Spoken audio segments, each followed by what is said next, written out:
Hi havia un regidor que volia fer un pàrquing aquí. Un pàrquing. Bé, l'idea no va tenir èxit, però quan els dipòsits van quedar buits d'aigua, doncs s'havia de donar una autorització. Per aprofitar que hi havia el 125 aniversari de Caixa de Manresa.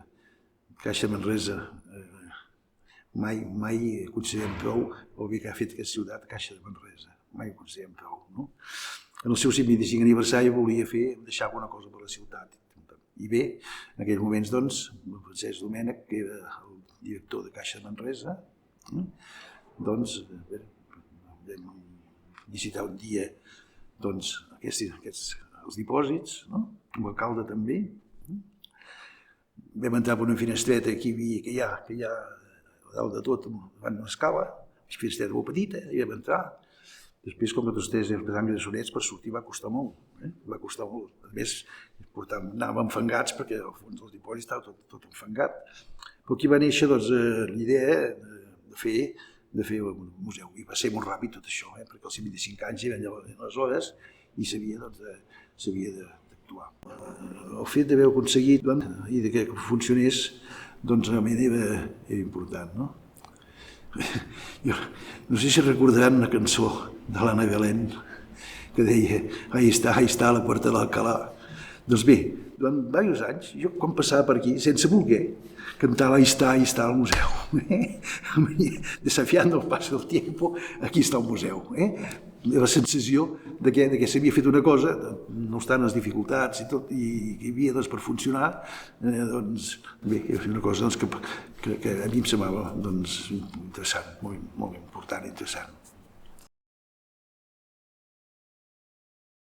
Evidentment, els museus estan canviant, han de canviar si no estan canviant.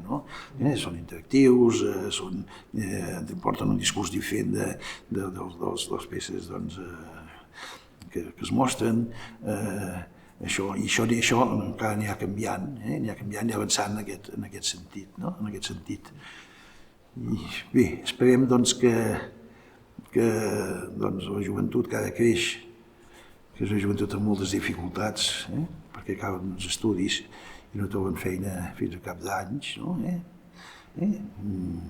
És una joventut que, per obstant, que té interessos, té interès en coses. Esperem que domini això i aquestes generacions que venen, que va d'aquí 25 anys, doncs hagi canviat i estigui més per aquest tema.